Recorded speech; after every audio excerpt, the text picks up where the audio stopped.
हर एक भारतवासी की पुकार है। जम्मू कश्मीर के पुंछ सेक्टर में 5 जवानों की शहादत का बदला मांग रहा है हिंदुस्तान। अब बदले में क्या होगा, इसे सोचकर ही पाकिस्तान में खौफ है।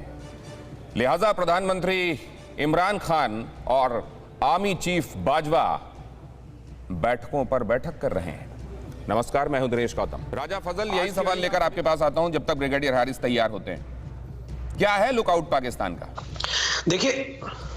देखिए, अगर आप पाकिस्तान की बात करते हैं, सबसे पहली बात तो ये है कि आप कश्मीर के बारे में मुझसे सुन लीजिए।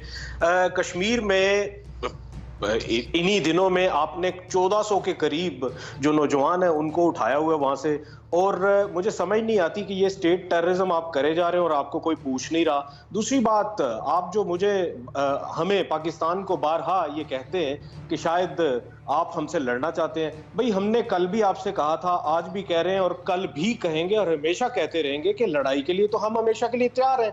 पहले बात करने के लिए बैठिए। अगर आप बात से आपकी तसल्ली नहीं होती और आप हमसे लड़ना ही चाहते हैं तो हमेशा की तरह हम तैयार हैं। हम तो कभी भी ना नहीं करेंगे लड़ाई से।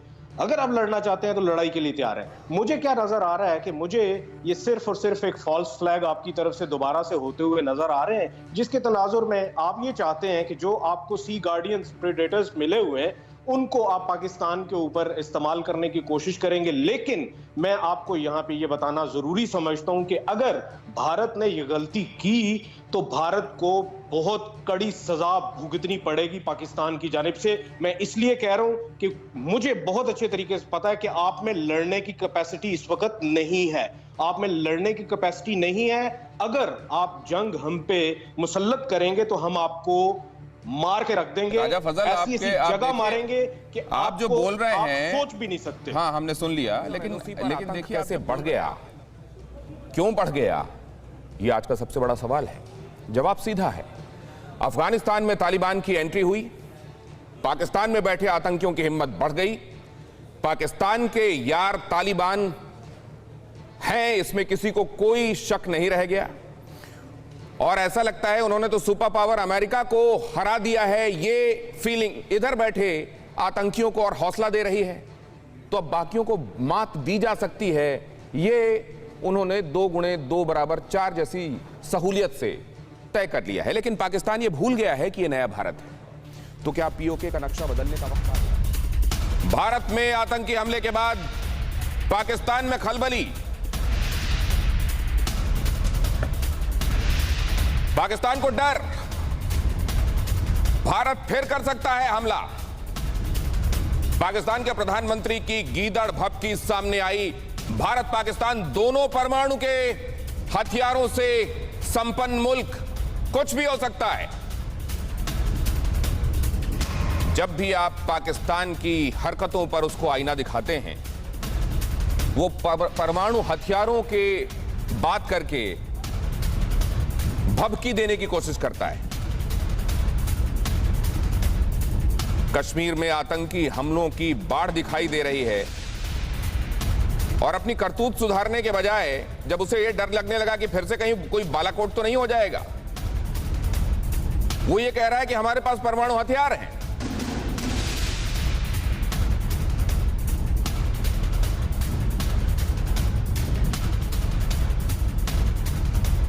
और इसी का तकाजा है कि ये बात, जैसा कहते हैं चोर की दाढ़ी में तिनका होता है, इमरान खान को यह लगने लगा है कि कभी भी कोई भी बड़ा हमला भारत की तरफ से हो सकता है। लिहाजा एक के बाद दूसरी बैठकें हो रही हैं, कई हाई लेवल टॉक्स हो चुकी हैं, बातचीत हो चुकी है, और यह तय किया जा रहा है कि करना क्या है उस सूरत हाल में अगर भारत की तरफ से फिर इस पर कोई जवाब दिया जाता है।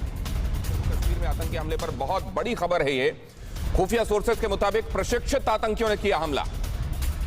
ये फुली ट्रेन्ड टेररिस्ट थे, और तलाशी के दौरान बड़ी संख्या में इनसे हथियार मिलने का दावा हुआ है।